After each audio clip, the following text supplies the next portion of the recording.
sebelum masuk ke materi tentang konsep dasar, pada pertemuan sebelumnya kalian sudah belajar tentang pengertian dari KA ya.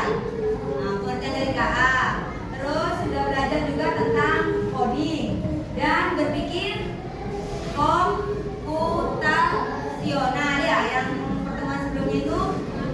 Nah, sekarang nanti ini kita akan belajar tentang konsep dasar dari kecerdasan artifisial. Masih semangat untuk belajar ya?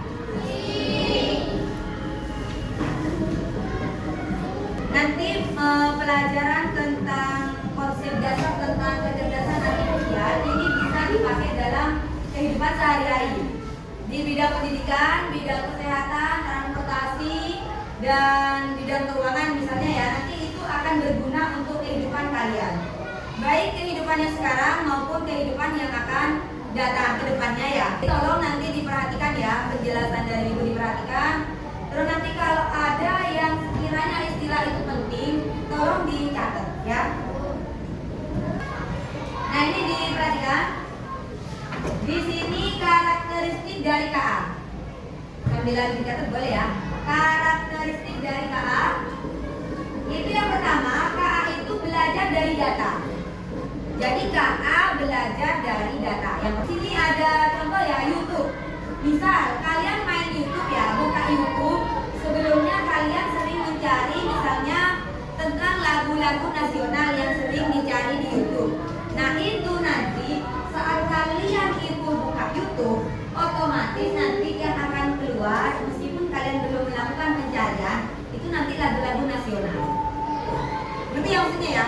Jadi saat ini KA itu belajar dari pengalaman data yang sudah pernah dimasukkan sebelumnya. Gitu ya. Jadi YouTube itu termasuk KA. Kan pertemuan sebelumnya sudah dijelaskan ya pengertian KA, contoh-contoh KA itu ya. Nah, terus yang kedua, KA itu mampu beradaptasi dan meningkatkan performanya di Google Map. Google Map ya. Misal awalnya kalian mencari data di Google Map, lokasi misalnya, titik lokasi wisata pantai Telango misalnya, yang awalnya kalau map itu belum bisa membaca karena itu baru, biasanya mapnya itu, petanya itu agak salah-salah jalannya. Tapi karena sering banyak orang yang mencari pantai Telango gitu ya, akhirnya setelah lama kelamaan kalau kalian nyari pantai Telango di map itu pasti akan tepat lokasinya.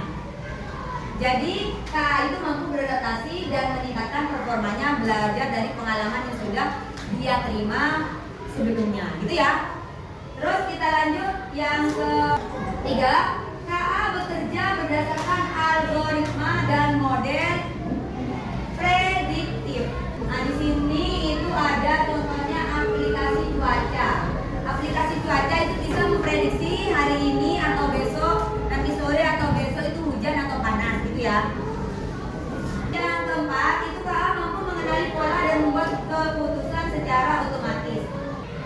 Pernah memakai Facebook dan kalian masang upload foto terus nandai temennya. Nah, saat kalau sudah pernah gitu ya, pernah dipakai, temennya sudah pernah ditandai, otomatis saat kalian itu ngupload lagi di Facebook ada foto gambar temennya, biasanya dia langsung muncul otomatis tertanda temennya itu ditandai. Oh, nah sekarang perbandingan KA dengan kecerdasan manusia. KA itu cerdas ya, tapi menurut kalian lebih cerdas mana antara KA dengan manusia? Manusia tetap lebih cerdas manusia ya. Nah, sekarang ibu ada pertanyaan.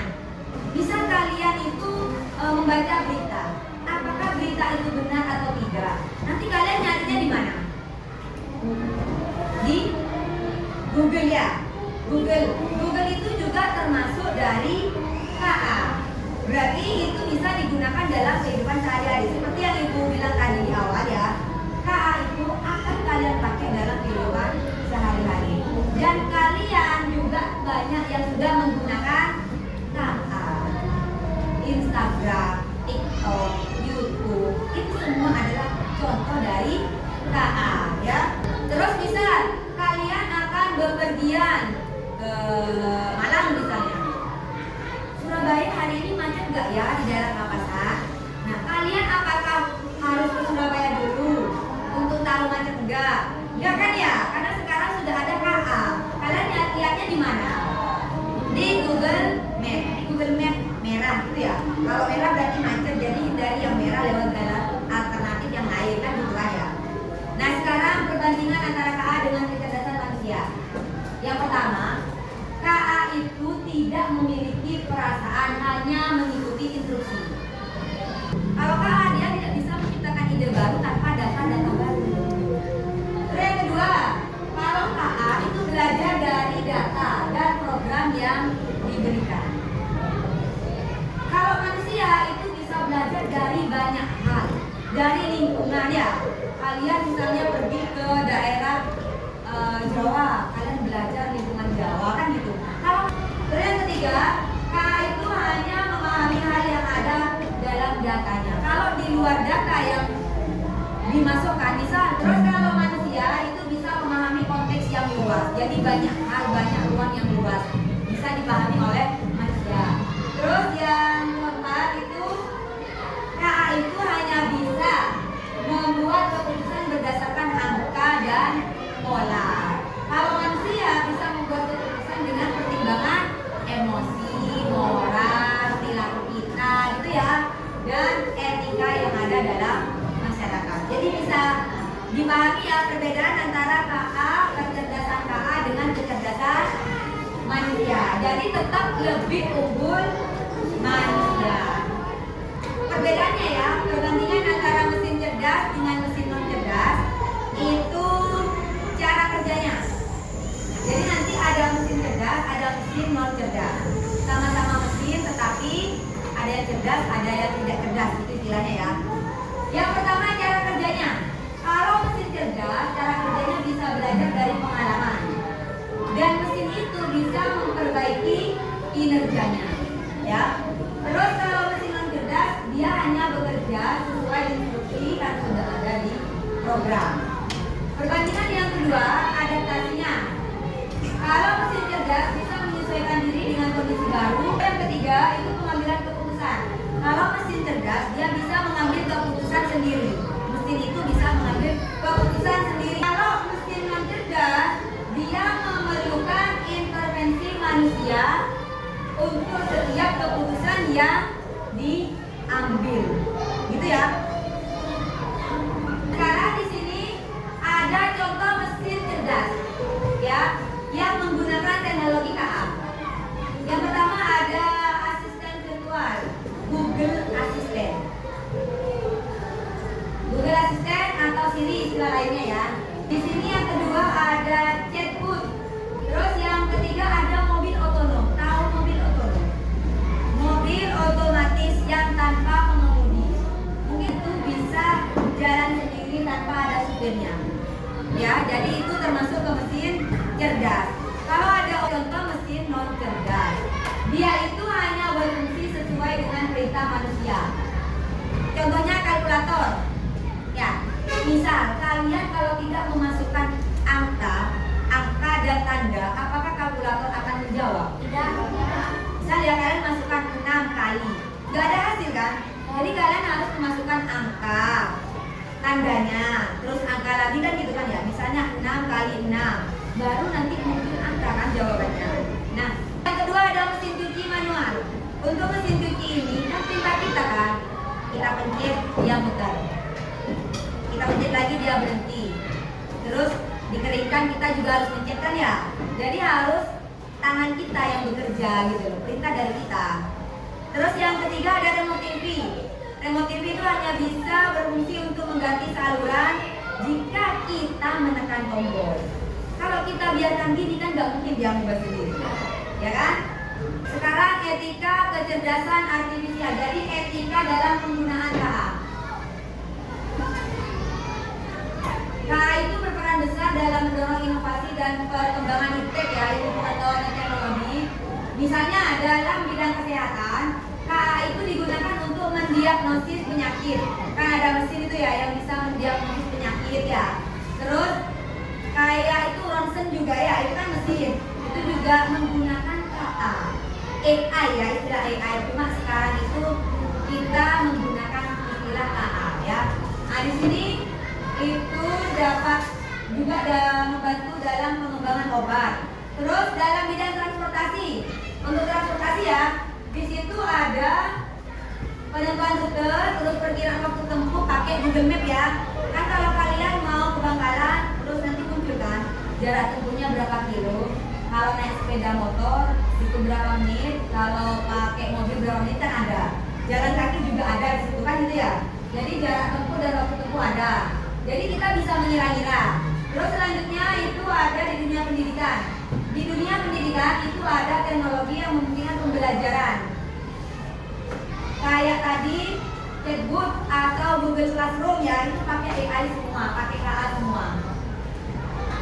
Terus nanti ada yang digunakan dalam lingkungan. Lingkungan itu kayak perubahan iklim, yang cuaca ya, aplikasi cuaca. Terus di situ nanti ada dalam bidang industri dan juga dalam bidang keuangan. Contohnya mesin ATM ya. Dia KA tetapi dia non cerdas. ATM cerdas apa tidak? Tidak ya. Kenapa non cerdas? Dia akan mengeluarkan uang kalau kita mencet jumlah uangnya kan. Kalau kita nggak mencet jumlah uang, dia nggak akan mengeluarkan uang gitu ya. Baik, apakah ada pertanyaan? Nggak ada. Kalau nggak ada, sekarang kita bermain ya, bermain game.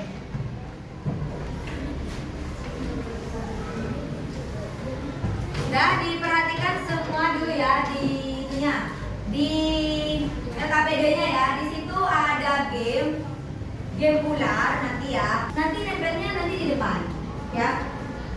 Perhatikan ya aturannya.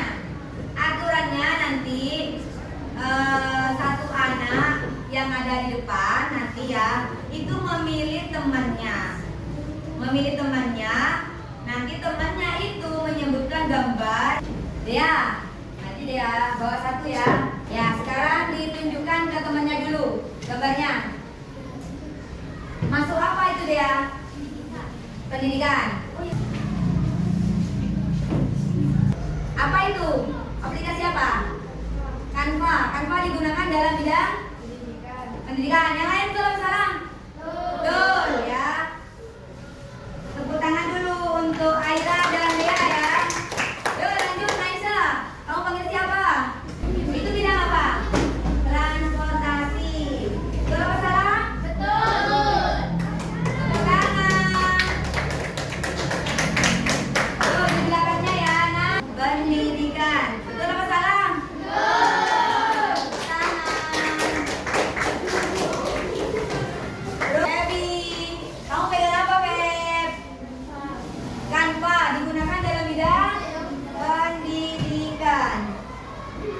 Yuk. Ini kepala ularnya mana?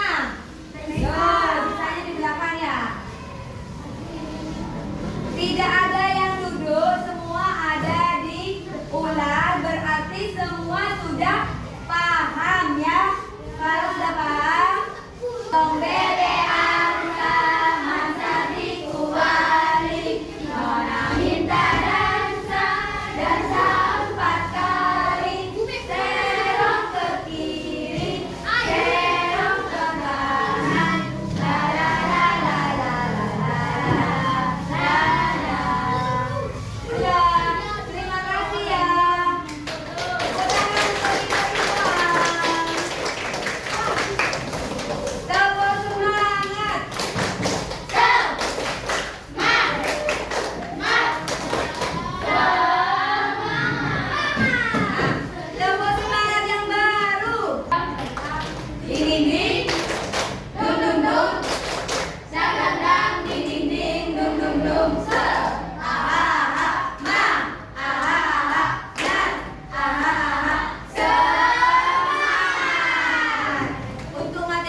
untuk mengukur kemampuan kalian apakah benar-benar paham atau tidak ya.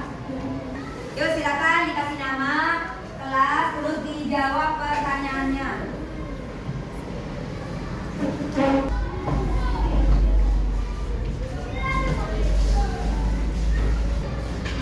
Nah, tadi kita sudah belajar tentang konsep dasar dari KA ya. Nah, tadi ada dua mesin, yaitu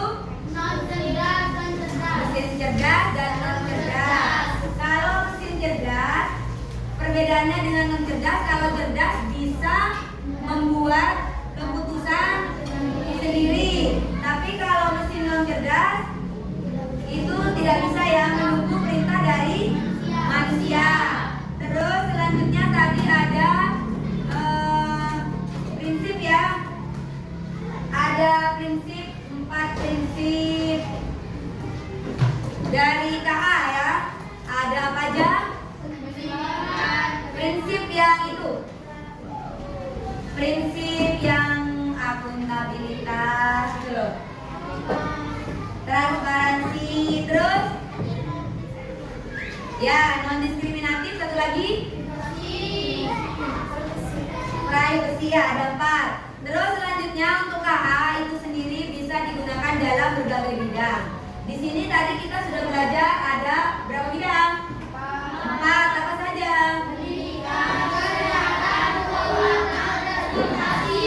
Itu menggunakan mesin cerdas dan non cerdas, menggunakan KA ya. Jadi pemanfaatan KA itu bisa digunakan dalam berbagai bidang. Bagaimana perasaan kalian setelah belajar KA ini? Senang, sedih, ataukah marah gitu loh? Kalau ada yang sedih boleh acungkan tangan. Gak ada? Yang senang? Senang semua ya? Alhamdulillah. Semoga materi tentang KA ini suatu saat akan berguna bagi kalian di masa depan. Siapa tahu kalian jadi programmer ya? Kan ada tahu kalian buat aplikasi nanti kan menghasilkan uang juga. Karena untuk kedepannya KA ini akan sangat bermanfaat. Karena ke belakang semua serba KA. Lampu aja ada, kalau menggunakan KA, kalian tahu lampu sensor cahaya? Ya, yang penting sekakelnya nyala ya. Kalau gelap dia nyala. Kalau terang nanti mati sendiri gitu. Yang penting sekakel saklarnya itu nyala. Itu sudah ada. Siapa tahu nanti ke depan kalian menemukan tanpa dipencet sekakelnya. Kalau gelap dia nyala, kalau terang dia mati sendiri tanpa sekakel itu nyala atau tidak. Kan siapa tahu nanti semakin canggih, siapa tahu di antara kalian ada yang bisa menemukan kecanggihan-kecanggihan atau aplikasi lain ke depannya, gitu ya. Baik, untuk pertemuan hari ini cukup sampai di sini. Ibu ucapkan terima kasih ya. Assalamualaikum warahmatullahi wabarakatuh.